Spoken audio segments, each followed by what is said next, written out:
The morning had started like any other for Anna. Her townhouse was quiet, save for the faint hum of her espresso machine brewing her second cup of the day. The muted tones of her decor, a calculated palette of whites, grays, and the occasional pop of navy, reflected her personality, organized, efficient, and entirely in control. She was already dressed for her first meeting, her blazer perfectly pressed, her hair swept back in a no-nonsense ponytail. She reached for her phone, scanning through emails while her Bluetooth headset chirped with a reminder about an upcoming call. Just as she adjusted her coffee cup in one hand, the doorbell rang. Anna paused, frowning slightly. It wasn't unusual for packages to arrive early, but this felt oddly timed. She placed her cup down and strode toward the door, mentally running through the day's schedule. When she opened the door, she didn't see a delivery box. Instead, there was a baby carrier, its straps snugly enclosing a small bundle. Anna blinked, certain her mind was playing tricks. She took a hesitant step forward, her gaze landing on the tiny face peeking out from a soft pink blanket. The baby's wide, unfocused eyes were the kind that belonged to someone new to the world, and her tiny fist wriggled out to grab at the air. Beside her, a folded piece of paper fluttered slightly in the morning breeze. Anna crouched down, her breath catching as she reached for the note.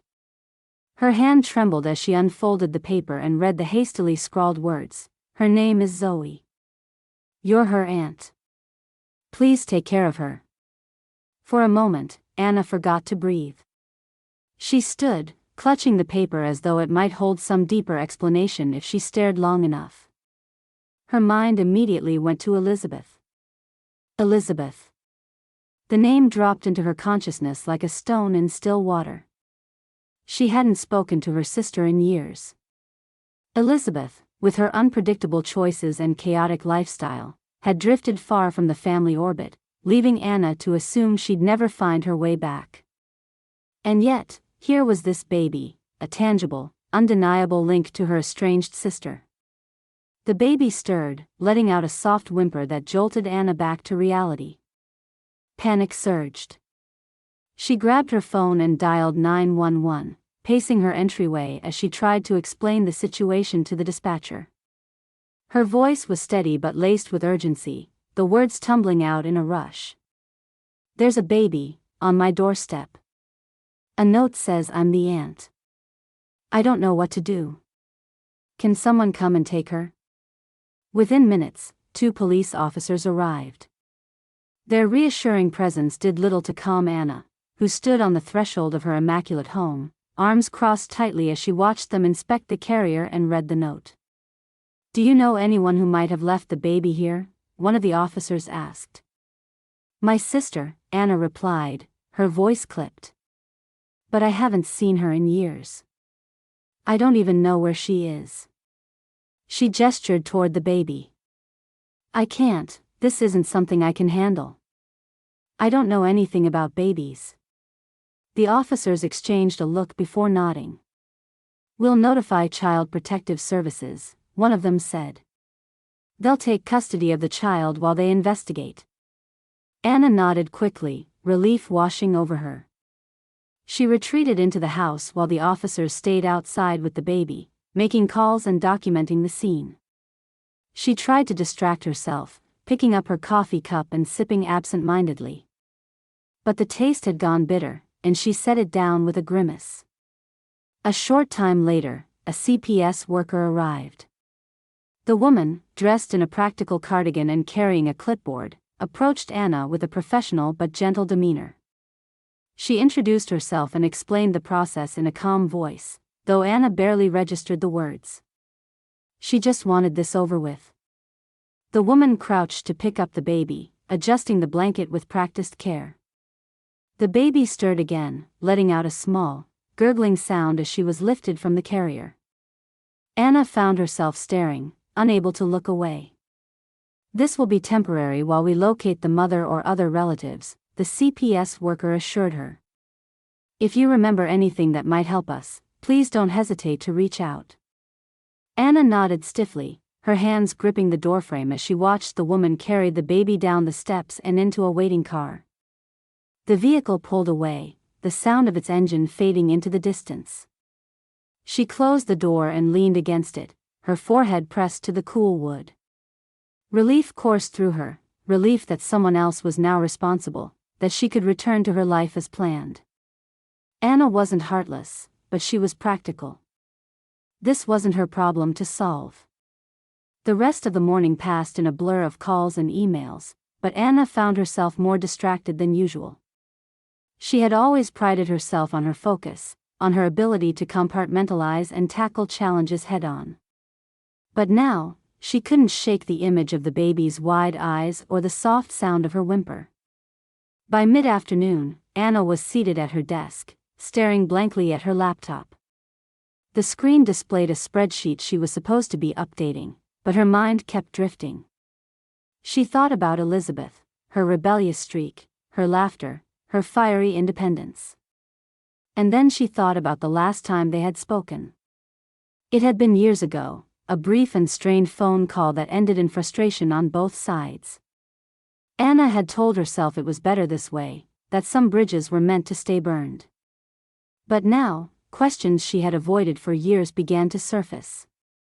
Where was Elizabeth? Why had she left the baby with Anna? And why had she disappeared so completely? Anna shook her head, willing herself to focus. The CPS worker would handle it. They were trained for this kind of thing. She was just a stop on the way. Nothing more. Yet, despite her rationalizations, she couldn't escape the uneasy feeling settling in her chest. That evening, as Anna prepared for bed, she walked past the entryway where the baby carrier had sat only hours earlier. The space was empty now, but she could still see it in her mind's eye, the crinkled note and the soft pink blanket etched into her memory. She paused, her hand resting on the doorframe. For the first time in years, she thought of Elizabeth not with anger or frustration but with something closer to regret. She pushed the feeling aside and turned off the lights, retreating to the quiet sanctuary of her bedroom. Her life would go on, just as it always had. But deep down, Anna knew that something had shifted. She just didn't know what it meant yet. The next morning, Anna sat at her desk in her home office, staring at her laptop. Her calendar was packed, as always, with meetings, calls, and deadlines. The polished veneer of her life, a world of carefully scheduled precision, should have been enough to pull her back into rhythm. But as she stared at the blinking cursor in her email draft, her thoughts wandered, slipping through cracks she hadn't realized were there. Elizabeth. The name came to her again, unbidden and persistent. It had been years since Anna allowed herself to think about her sister for longer than a fleeting moment. Their relationship was a messy, tangled thread she had long ago decided to snip. At least, that's what she had told herself. She reached for her coffee, hoping the familiar bitterness would ground her, but the cup was cold. With a sigh, she pushed back from her desk and wandered into the kitchen. As she stood by the sink, her gaze fell on the window overlooking her neatly trimmed backyard. For a moment, she wasn't there. She was 13 again, watching Elizabeth climb out of their bedroom window onto the garage roof, laughing as she disappeared into the night with her friends. Always one for dramatic exits, Elizabeth would reappear hours later, unapologetic and defiant. Anna shook her head, her grip tightening on the ceramic mug. Her sister had always been like that, reckless, unpredictable, impossible to pin down. And Anna had been the opposite, the reliable one, the responsible one. Their parents had come to expect it from her. She had been the anchor while Elizabeth drifted further and further out to sea. The sharp ring of her phone jolted her back to the present. She didn't recognize the number, so she let it go to voicemail. It wasn't until the ringing stopped that she realized her heart was racing. She exhaled slowly, setting the mug on the counter before returning to her desk. She threw herself into her work, answering emails and jumping on a video call, but the distraction was thin and brittle. As the hours dragged on, the image of the baby on her doorstep refused to leave her mind. She kept thinking of those wide, unknowing eyes and the note with its uneven handwriting. The words haunted her, "You're her aunt." The phrase made her stomach twist. How could Elizabeth do something like this?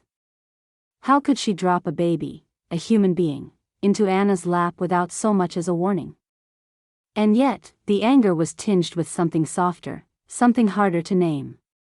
Worry? Regret? A whisper of the connection they once had? That evening, Anna called her mother. They spoke sparingly these days, their conversations polite and perfunctory. Anna hesitated as she listened to the phone ring, wondering how much she should say.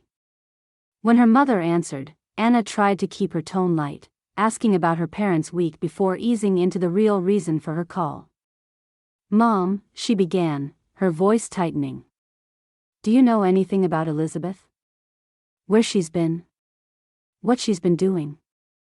There was a long pause on the other end of the line. When her mother finally spoke, her voice was careful, tinged with the sadness of someone who had asked herself the same questions for years. "No. Not for a long time." Anna felt her frustration rise, but she tamped it down. I was reminded of her recently, that's all." Her mother hesitated again, then sighed. "Elizabeth was always a free spirit. I suppose we knew she'd go her own way eventually." Anna bristled. Free spirit. That was how their parents had always framed it, as though Elizabeth's wild streak were some charming quirk instead of the cause of so much strain. But Anna knew better. She remembered the shouting matches, the slammed doors, the nights spent covering for Elizabeth when she snuck out or skipped school.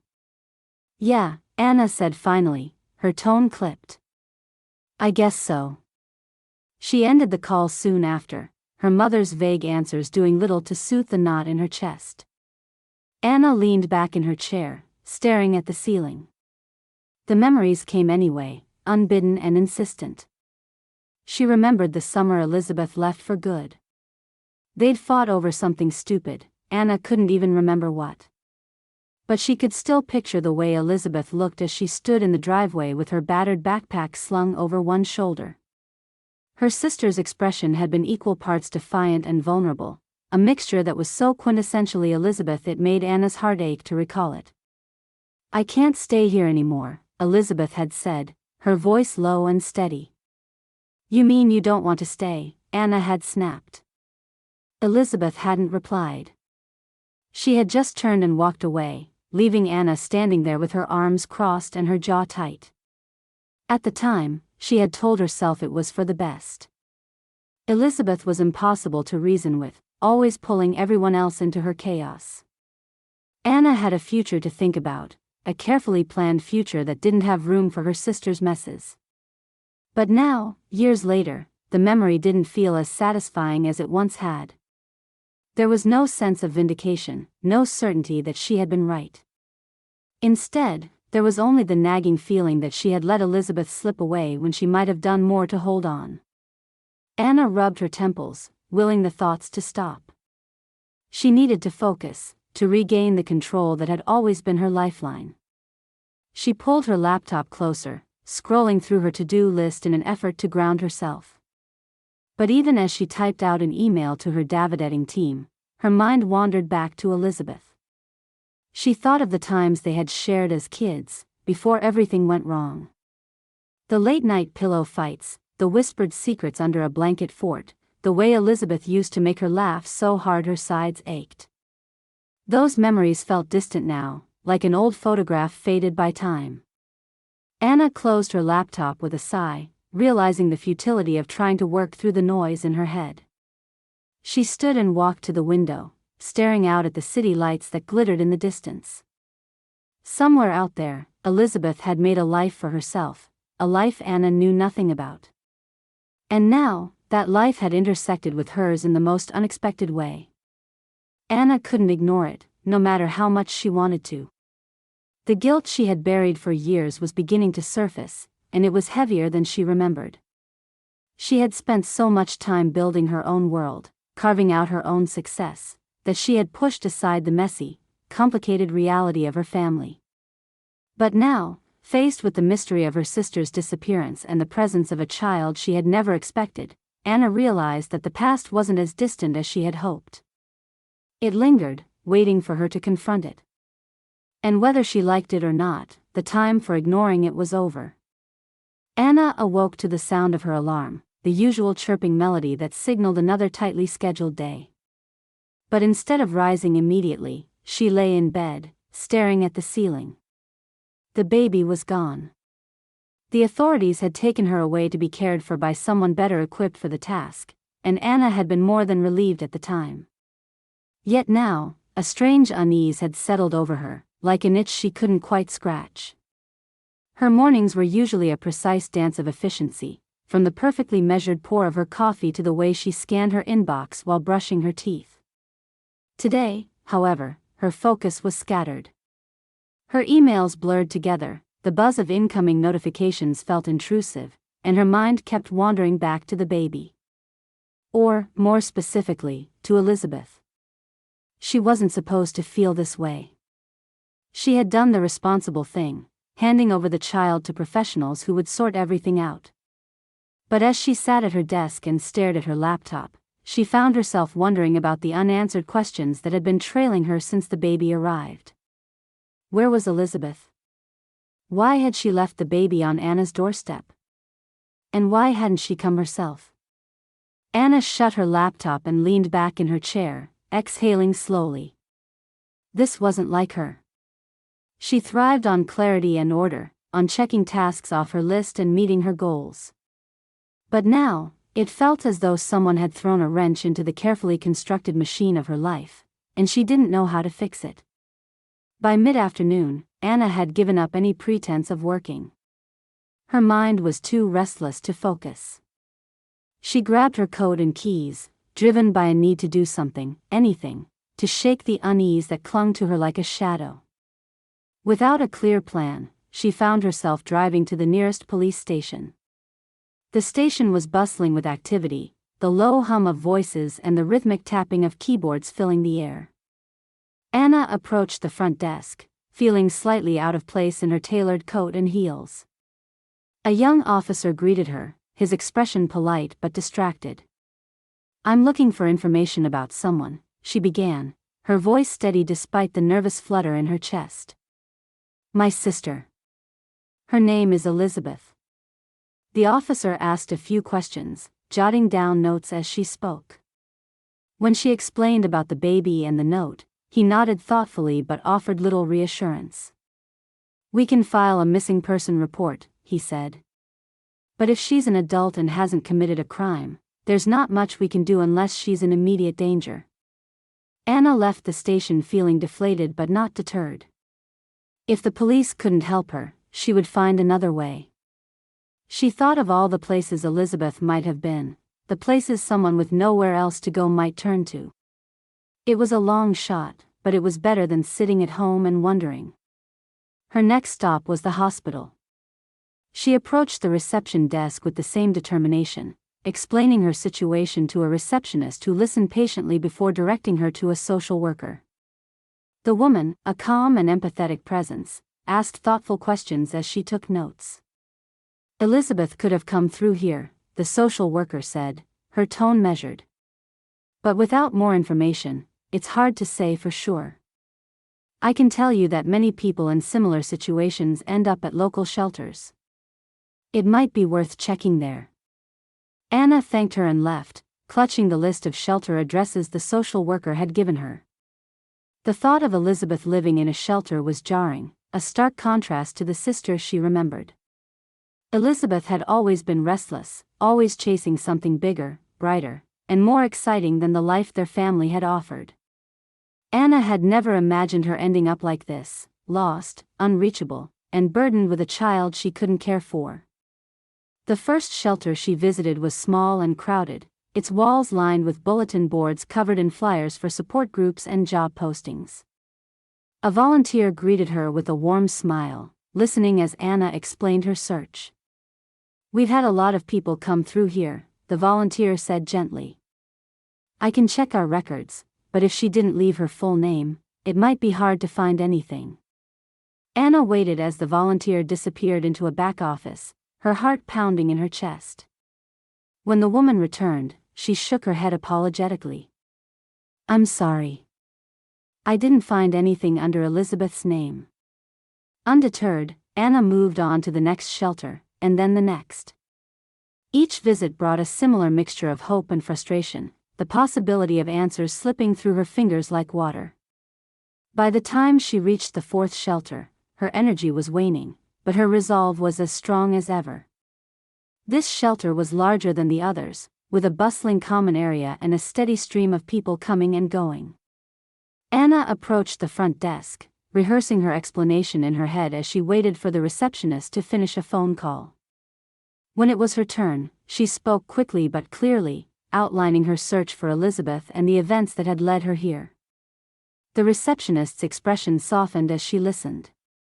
You might want to speak to Karen, she said, gesturing toward a door at the end of the hall. She's one of our caseworkers. She might know something. Karen was a middle-aged woman with kind eyes and a no-nonsense demeanor. She listened carefully as Anna explained her situation, occasionally nodding as she took notes.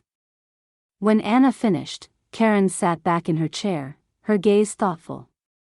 I do remember Elizabeth, she said slowly. She came through here a few times. I think she was pregnant the last time I saw her. Anna's breath caught. Do you know where she went?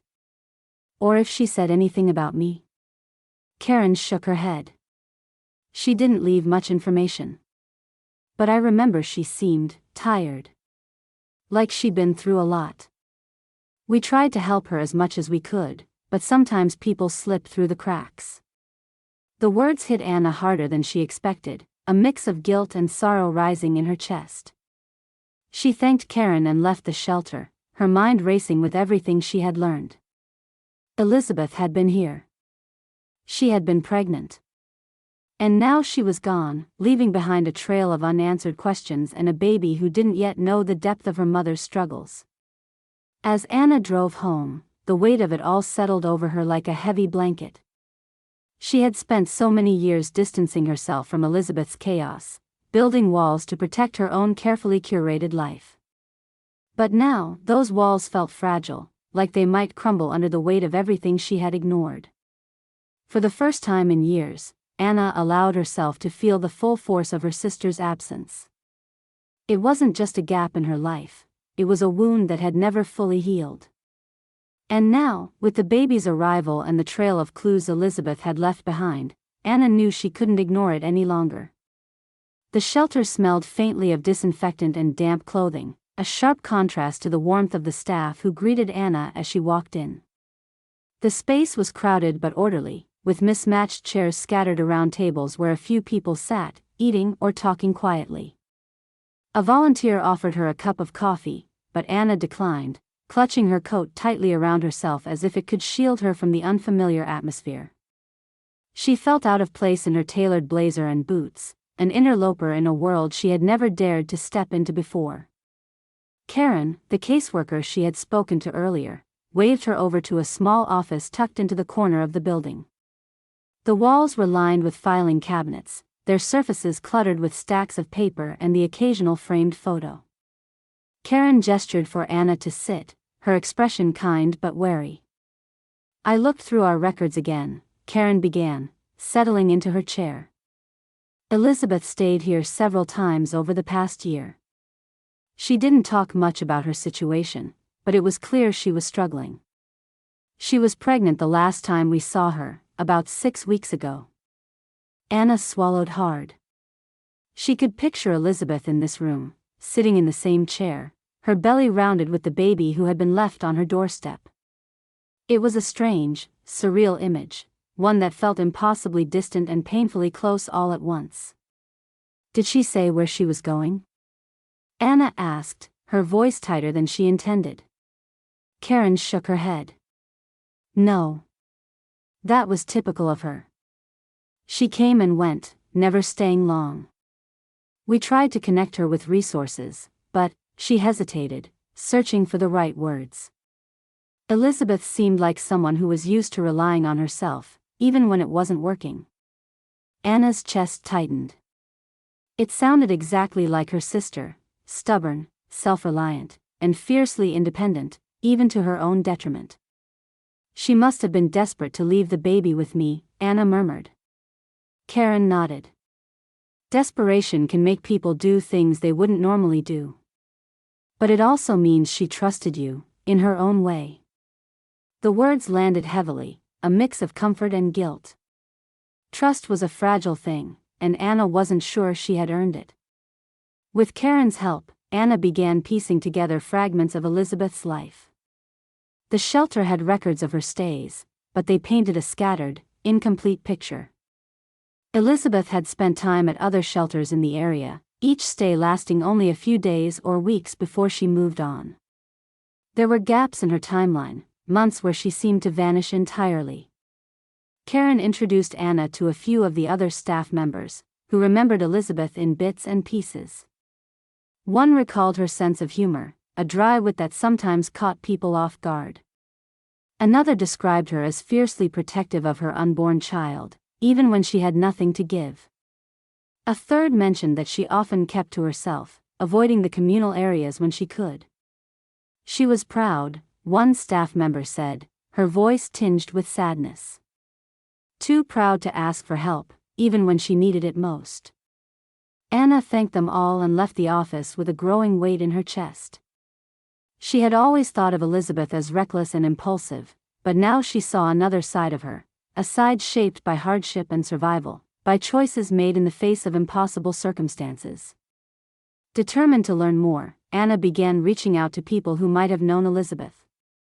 Karen had suggested a few places where she might find others who had crossed paths with her sister. It was an uncomfortable task, but Anna pushed through her discomfort, driven by a need to understand. She met a woman named Linda at a soup kitchen, who remembered Elizabeth from a winter night months ago. Linda described Elizabeth as kind but guarded, quick to help others but reluctant to accept help herself. Another man, a street artist named Victor, recalled seeing Elizabeth at a park, her belly swollen as she sketched quietly on a bench. She didn't say much, Victor told Anna. But she had this look about her, like she was carrying the weight of the world. I gave her a sandwich once. She thanked me, but you could tell she didn't want to take it. Each story added another layer to the picture, one that Anna could barely reconcile with the sister she had known. She felt the sting of regret more sharply with every word, every memory shared by these strangers who had known Elizabeth in ways she hadn't. One evening, after a particularly difficult conversation with a woman who had shared a shelter bunk with Elizabeth, Anna found herself sitting in her car, staring at the dashboard. The guilt was overwhelming, a relentless ache that had been growing since the moment she opened her door to find the baby on her porch. She had spent so many years distancing herself from Elizabeth, focusing on her career and her carefully ordered life. It was easier that way, to build walls and tell herself that Elizabeth's choices were her own. But now, faced with the reality of her sister's struggles, those walls felt like cowardice. Anna couldn't stop picturing Elizabeth, alone, pregnant, moving from shelter to shelter with nowhere to call home. She thought of all the times she could have reached out, all the calls she could have made, all the chances she had to reconnect. And she thought of the baby, left in her care as a final, desperate plea for help. The pieces were beginning to come together, but they formed a picture that Anna wasn't sure she was ready to see. Elizabeth's life had been hard, harder than Anna had ever imagined. And somewhere along the way, they had both lost each other in the chaos. But now, with each step she took, Anna felt the pull of something stronger than guilt, something closer to determination. She couldn't change the past, but she could try to find the answers that Elizabeth had left behind. She started the car and pulled onto the street, the city lights blurring in the distance as she drove. The road ahead was uncertain, but for the first time, Anna wasn't afraid to follow it. Anna sat in the dimly lit diner, her fingers wrapped around a mug of coffee she wasn't drinking. The lead she had been given that morning had brought her to this out-of-the-way spot on the edge of town, a place where the chipped paint on the walls and the sticky vinyl seats told a story of resilience. Across the table sat a woman named Victoria, whose frail hands trembled slightly as she reached for her own cup of tea. Victoria was older than Anna had expected, her thin frame draped in a coat that seemed 2 sizes too big. Her hair, once vibrant, had dulled to a soft gray, and her voice wavered when she spoke.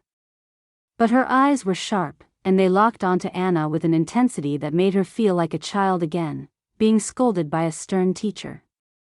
"You're Elizabeth's sister," Victoria said, the statement more a confirmation than a question. "Yes," Anna replied, her voice steady but soft. "I've been trying to piece together what happened. People said you might know something." Victoria nodded slowly, her hands curling around the mug as if it were the only thing anchoring her. "Elizabeth talked about you all the time," she said, her voice cracking slightly. "She said you were smart. Ambitious. Someone who had it all figured out." Anna felt a lump rise in her throat. She hadn't expected this, a reminder of how Elizabeth had seen her, even after all the years of silence between them. Victoria sighed, leaning back in her seat. "She came to me about 2 months ago," she began. She was pregnant, barely holding herself together. "I'd seen her around before, but that time was different. She was tired, scared. She told me she didn't have anyone left except for you."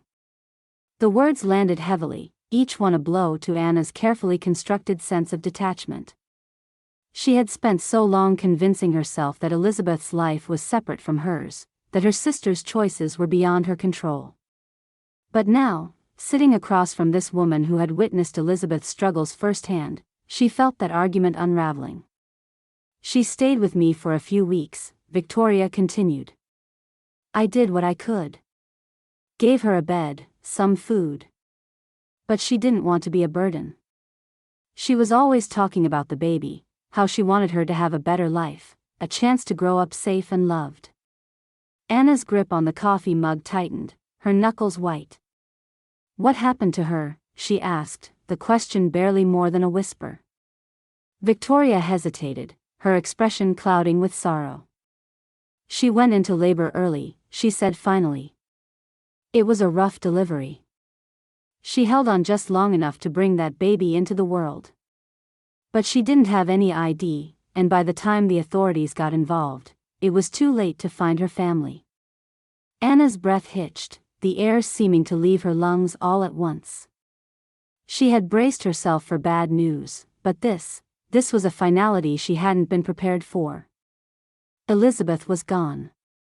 The realization swept over her like a tidal wave, pulling her under and leaving her gasping for air. "She died?" Anna asked, her voice breaking. Victoria nodded, her own eyes glistening. "She died," she said simply. "But before she did, she told me about you.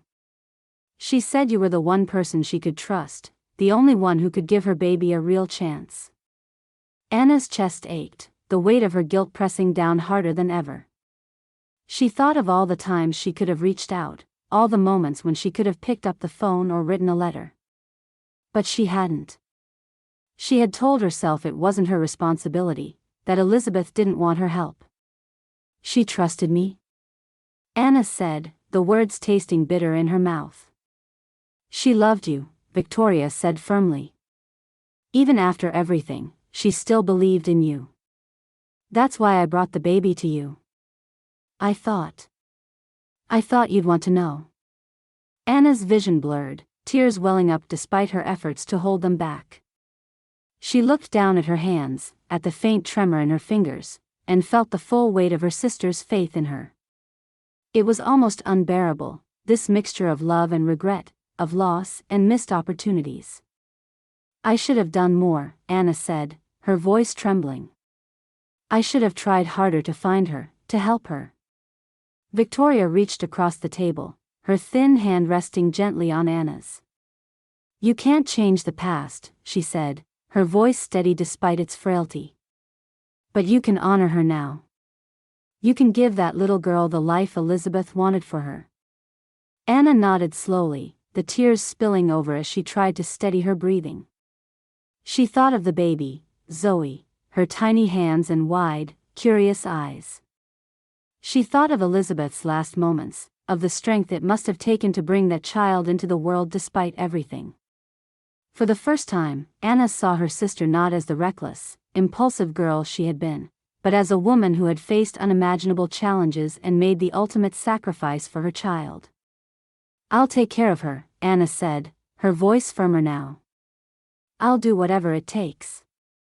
Victoria smiled faintly, her expression softening. "Elizabeth knew you would," she said. "That's why she trusted you." As Anna left the diner, the weight of her grief and guilt was still there, but it felt different now.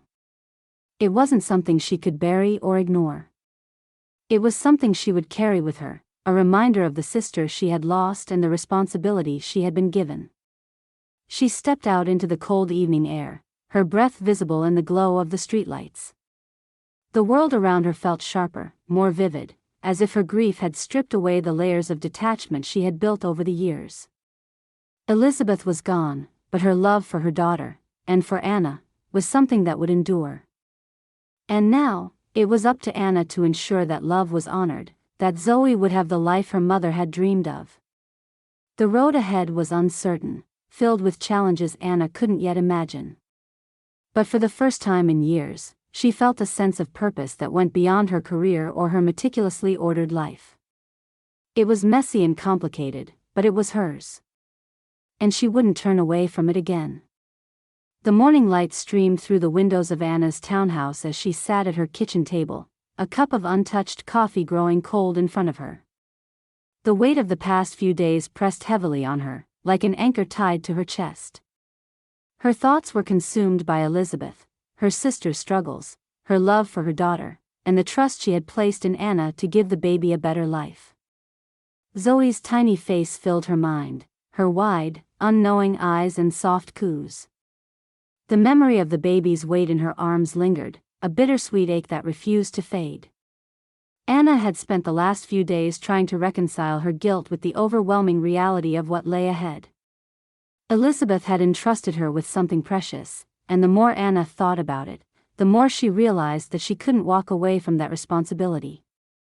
She picked up her phone and dialed the number for Child Protective Services. The voice on the other end was calm and professional, asking a series of questions as Anna explained her intentions. Each answer felt like a step forward, like a small piece of penance for the years she had spent disconnected from her sister. "I want to begin the adoption process," Anna said finally, her voice steady despite the nervous flutter in her chest. "She deserves a home, and I want to give her that." The CPS worker took down her information, explaining the process in detail. There would be interviews, home visits, paperwork, steps that would take time and patience. But Anna didn't flinch. For the first time in years, she felt a sense of clarity, a certainty that this was the right thing to do. She spent the next few days preparing. She cleared out the spare room that had once been her home office, envisioning it as a nursery. She researched parenting books, scrolling through endless articles about feeding schedules, sleep routines, and milestones. It was overwhelming, but the thought of Zoe kept her going. When the CPS worker arrived for the first home visit, Anna was nervous but determined. She answered every question honestly, explaining her relationship with Elizabeth and her commitment to raising Zoe in a loving, stable environment. She spoke about her career, her home, and the steps she was taking to prepare for motherhood. The worker nodded thoughtfully, jotting down notes as Anna spoke. "You're taking on a big responsibility," she said, her tone gentle but firm. "Are you ready for this?" Anna met her gaze, her shoulders squared. "I don't know if anyone is ever completely ready," she admitted. "But I want to do this. For Zoe. And for Elizabeth." The worker gave her a small, encouraging smile before continuing with her checklist. That evening, Anna sat on the floor of the nursery, surrounded by the remnants of her old office. The room was bare now, its walls ready for a fresh coat of paint and the arrival of a crib. She ran her fingers over the carpet, her thoughts drifting to Elizabeth once again. She had missed so much, so many chances to reconnect, to help her sister when she needed it most. But this was her chance to make things right. Elizabeth might be gone, but her daughter was here, and Anna was determined to honor her sister's memory by giving Zoe the life she deserved. A few days later, Anna received a call from CPS. She answered eagerly, expecting an update on the adoption process. Instead, the voice on the other end was cautious. "We've located the baby's biological father," the worker said. The words hit Anna like a punch to the stomach. She sat down heavily on the edge of her couch, gripping the phone tightly. "The father?" she echoed, her voice faltering. "Yes," the worker confirmed. "He came forward recently after hearing about the situation. He's willing to meet with us to discuss his rights and what role he might want to play in the child's life." Anna's mind raced. She hadn't expected this, hadn't even considered the possibility. Elizabeth had never mentioned the father in any of the stories Anna had heard from the shelter staff or the people she had spoken to. The baby had felt like a connection solely between her and Elizabeth, a bond forged in love and loss. "What happens now?" Anna asked, her voice quieter. "We'll be scheduling a meeting," the worker explained. "It's important to determine his intentions and whether he wants to be involved in the baby's life. We'll keep you informed as things progress." Anna hung up the phone, her thoughts a chaotic swirl of emotions. The idea of someone else stepping in, someone who hadn't been there for Elizabeth or Zoe until now, felt like a betrayal of everything she had been working toward. But at the same time, she knew this wasn't just about her. She sat in silence for a long time, the weight of this new complication settling over her. She had made a promise, to herself, to Elizabeth, and to Zoe. And she wasn't going to back down, no matter what lay ahead. Anna waited at a small cafe downtown, her fingers drumming softly against the edge of the table. The CPS worker had arranged the meeting, and Anna had spent the past few days imagining every possible scenario. She wasn't sure what to expect, but she doubted it would bring much comfort. The idea of meeting the man who had fathered Zoe, and by extension played a part in Elizabeth's final chapter, felt surreal. When he walked in, Anna recognized him immediately. His tailored suit and polished shoes set him apart from the other patrons, and he carried himself with an air of practiced confidence. He scanned the room before approaching her table, extending a hand. "Anna, I presume," he said, his tone polite but detached. She nodded, shaking his hand briefly. "Yes." "And you're?" "David Thompson," he replied, taking the seat across from her. "Thank you for meeting with me." Anna studied him, trying to piece together the man Elizabeth had known. He was handsome in a conventional way, with neatly styled hair and the kind of smooth demeanor that suggested he was used to getting what he wanted. But there was something guarded in his eyes, as if this meeting was a chore he wanted to finish quickly. "I wasn't sure what to expect," Anna began, her voice steady despite the tension in her chest. "Why don't you tell me how you knew Elizabeth?" David sighed, leaning back in his chair. "We met at a party. It was a while ago. She was vibrant, fun. Different from the people I usually meet." He hesitated, glancing away briefly. "It was a brief relationship, nothing serious. I didn't even know she was pregnant until CPS reached out." Anna's jaw tightened. "You didn't know? Or you didn't care to find out?" David flinched slightly at her tone but didn't argue. "Look, I'm not here to defend myself. I didn't handle things well, and I regret that. But I have a family, a wife, 2 kids, and I can't disrupt their lives." Anna felt a flash of anger rise in her chest. "Disrupt their lives? Do you have any idea what Elizabeth went through? She was homeless, pregnant, and alone, and you're worried about your image?" David's expression hardened. "I know I failed her. I didn't reach out when I should have, and I can't change that now. But I'm here to do what I can for the baby. I'm willing to provide financial support, enough to make sure she's well taken care of. I just can't be involved beyond that." Anna stared at him, her anger simmering beneath the surface. "You think money is enough? That you can write a check and walk away, as if that erases your responsibility?" "I don't have a choice," he shot back, his voice low but firm. "My wife doesn't know about this, and if she finds out, it could destroy my family. I'm trying to do the right thing without causing more harm." Anna took a deep breath, trying to steady herself. "This isn't just about you," she said, her voice softer but no less determined. "Zoe is going to grow up one day. She'll have questions about where she came from, about who her parents were. Don't you think she deserves to know the truth?" David hesitated, his gaze dropping to the table. For a moment, the confident mask slipped, and Anna saw something closer to guilt. "What do you want from me?" he asked finally. "I want you to acknowledge her," Anna said. "Not now, not in her daily life.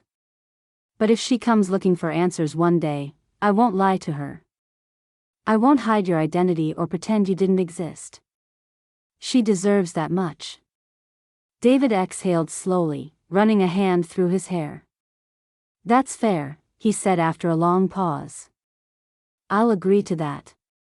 But for now, I'll provide the financial support and stay out of her life. She's better off with you."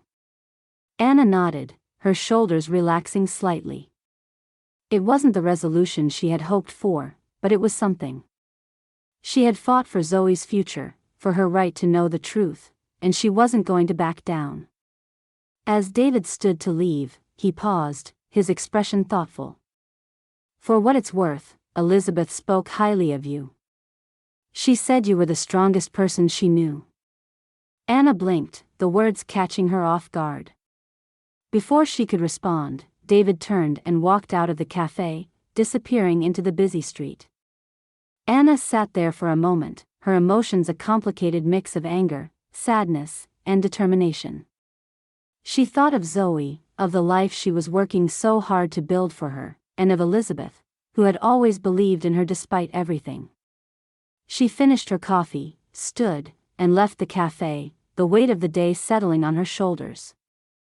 But even as she walked to her car, she felt a renewed sense of purpose. Zoe's future was in her hands, and she was ready to fight for it, no matter what challenges lay ahead. Anna's townhouse had never looked less like itself. The sleek furniture and pristine surfaces were now accented by brightly colored toys, a small bouncy chair in the corner, and an ever-present pile of baby blankets draped across the couch. Her meticulously planned days had given way to a rhythm dictated entirely by Zoe. Mornings were a whirlwind of bottles and diaper changes, afternoons filled with quiet naps and the occasional walk in the park. Evenings stretched long with cries and feedings, often ending with Anna collapsing into bed, too tired to care about the streaks of spit up on her favorite sweater. But amid the chaos, Anna found herself smiling more than she ever had before. Zoe's giggles, soft and unrestrained, could brighten even the most exhausting day. The baby had a way of pulling Anna out of her own head, of making her pause to marvel at small moments, the way Zoe's tiny fingers wrapped around hers, the contented sigh she made when she drifted off to sleep, the wonder in her wide eyes when she noticed something new. Anna's friends and colleagues were astonished by the transformation. The Anna they knew had been all business, a powerhouse of efficiency and ambition. But now, when they called or stopped by, they found her on the floor building block towers or softly humming lullabies. It wasn't just that her priorities had shifted, it was as though her entire world had cracked open, letting in a light she hadn't realized was missing. One rainy afternoon, Anna bundled Zoe into her car seat and drove to her parents' house. It had been years since she'd been there, and as she pulled into the familiar driveway, her stomach twisted with nerves. Her relationship with her parents had always been complicated, divided by quiet expectations and unspoken disappointments. Elizabeth's absence had only deepened the divide, a wound no one knew how to address. When her mother opened the door, her eyes widened at the sight of Anna standing there with Zoe in her arms. For a moment, neither of them spoke. Then her mother's hand flew to her mouth, and she stepped aside to let them in. Anna set Zoe down in her carrier and straightened, brushing rain from her coat. "I thought it was time you met your granddaughter," she said, her voice steady despite the knot in her throat. Her father appeared in the doorway to the living room, his expression a mix of confusion and tentative hope. He moved toward Zoe slowly, as if afraid she might disappear. "She looks just like Elizabeth did when she was a baby," her mother whispered, tears spilling down her cheeks. Anna felt a lump rise in her throat. "I know," she said softly. They spent the afternoon together, passing Zoe between them as they talked. Anna told them about her search for Elizabeth, about everything she had learned and the promises she had made. Her parents listened in silence, their faces etched with grief as they absorbed the truth. When Anna finished, her mother reached over and squeezed her hand. "Thank you," she said, her voice trembling. "For bringing her to us. For keeping her safe." Her father, usually stoic, bent his head and let out a shaky breath. "Elizabeth would have wanted this," he said quietly. "For her daughter to know she was loved." They spent the rest of the day reminiscing about Elizabeth, her mischievous smile, her fiery spirit, the way she had always found joy in the smallest things. It was bittersweet, the ache of her absence woven through their laughter. But as they watched Zoe sleep in her carrier, a sense of peace settled over the room. In the weeks that followed, Anna's parents became regular visitors, their home gradually filling with baby toys and family photos. Zoe's presence seemed to mend the unspoken rift between them, giving them something tangible to hold onto as they grieved Elizabeth's loss. One crisp autumn afternoon, Anna hosted a small gathering at her home. It was the first time her family had come together in years, and the house buzzed with warmth and laughter. Her parents sat on the couch, watching Zoe crawl across the rug while Anna's cousin snapped photos. As the sun dipped lower in the sky, Anna stepped outside onto the patio, Zoe nestled in her arms. The baby gurgled happily, her tiny hands reaching for the golden leaves fluttering in the breeze. Anna held her close, her heart full in a way she hadn't thought possible. Behind her, the sound of her family's laughter spilled out through the open door, mingling with the crisp air. For the first time in years, Anna felt connected, to them, to Elizabeth's memory, and to the life she was building for Zoe. It wasn't the life she had planned, but it was more than enough. She kissed the top of Zoe's head, whispering softly, "You're going to be okay, little one. We both are." And for the first time, she truly believed it.